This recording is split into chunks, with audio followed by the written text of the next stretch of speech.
Imagine a single global event, just one signature on a piece of paper, so powerful it forces an entire nation to a sudden, dramatic crossroads.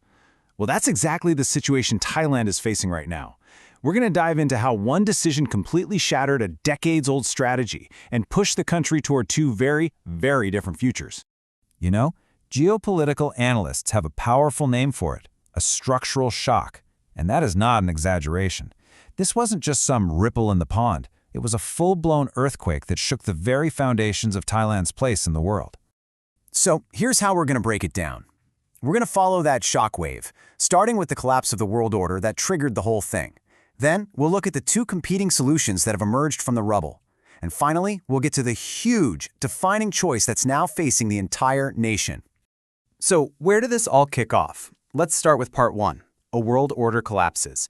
The whole story begins with a really sudden, seismic shift in American foreign policy. The first domino tipped in early 2025. First, an executive order. Then, not even a year later, a presidential memo brought down the hammer with what they called the doctrine of withdrawal. And the crucial thing here is the speed.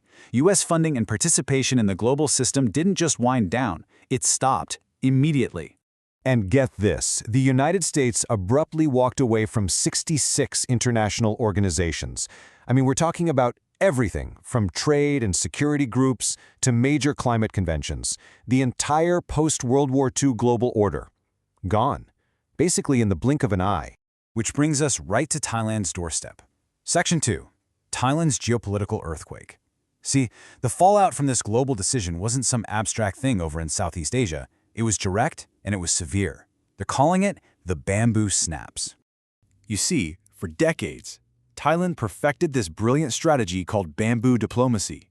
It's all about being flexible, bending with the winds of global power, and balancing perfectly between the US and China. But what happens when one of those winds just stops blowing? Well, the bamboo no longer has a choice. It's forced to bend almost completely in just one direction. And you can just see how widespread this shock was. It hit every single pillar of the country. I mean, diplomatically, its whole status as a neutral hub is now at risk. Security-wise, vital intelligence sharing on things like piracy and terrorism just vanished.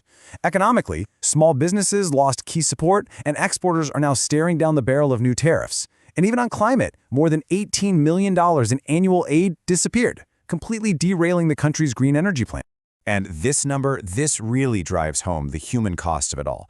This new power vacuum basically poured fuel on a smoldering border conflict between Thailand and Cambodia. And the result? 500,000 civilians have been displaced. That's a massive humanitarian crisis. So, with the country reeling from all of this, a fundamental debate just erupted over how to move forward. This brings us to Section 3, a nation's two responses. Thailand truly found itself a kingdom at a crossroads. And two really different philosophies have come to the surface. The first one basically says, let's go for pragmatic fixes. Let's treat the immediate symptoms of the crisis, the economy, security, social problems. But the second one says, no, we need a foundational reset. We need to cure the underlying disease by rewriting the nation's political rules. Okay, so let's dig into that first path in Section 4, Policies for a Crisis, what we're calling the pragmatic fix. This approach is all about big, tangible policies designed to solve the problems people are facing right now. This platform, championed by the Bhumjaithai party, is a direct answer to the crisis. Worried about insecurity at the border? Okay, let's create a 100,000-strong volunteer army. Crushed by high energy costs? Fine, we'll install free solar panels on everyone's homes. Feeling the economic pain? Here's a 3-year break on your debt and free treatment for major illnesses. It is a full-spectrum assault on the country's problems. So how on earth does something like free solar rooftops actually work? Well, it's a pretty fascinating model. First, the government pays to put the panels on your roof. Simple. Second, you see your electricity bill drop right away. And third, this is the clever part, the government pays for the whole thing by owning and selling the carbon credits that all that new clean energy generates. But, and this is a huge but, here's the catch.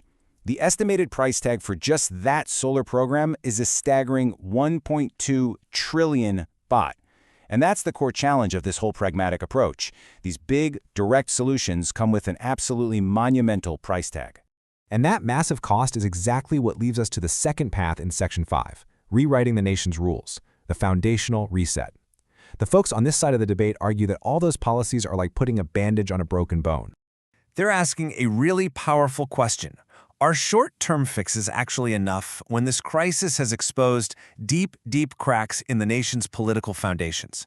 They argue the real problem isn't just today's policies, but the very system that creates them. Now, to really understand their argument, you need to know this term, husband and wife parliament.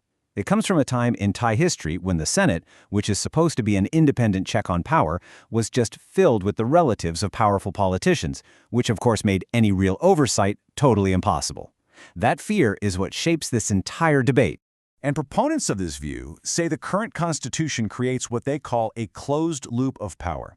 Let's walk through it. You've got the appointed Senate, right? They approve and appoint these supposedly independent watchdog organizations, which then get the power to oversee the members of parliament that the people actually voted for. You see the problem? It creates a system where non-elected bodies have huge power over the elected ones. So, what's their big solution? It's simple, but it's also profound. Break the loop. They want to amend the Constitution to make the Senate and other key groups directly elected by the people. That way they're accountable to the public, not to each other.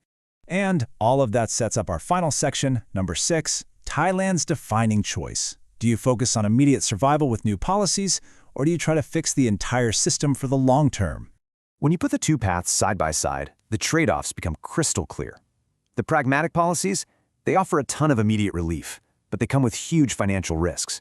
The foundational reforms, they promise long-term stability, but actually making them happen would be an immense political battle. You know, one analyst really summed it up perfectly, calling this the most challenging test Thailand has faced in this entire century. The stakes just could not be any higher. Which leaves us with the ultimate question for the entire country. Does it prioritize survival today, or does it try to build a more resilient system for tomorrow? In this massive moment of crisis, which path must Thailand choose?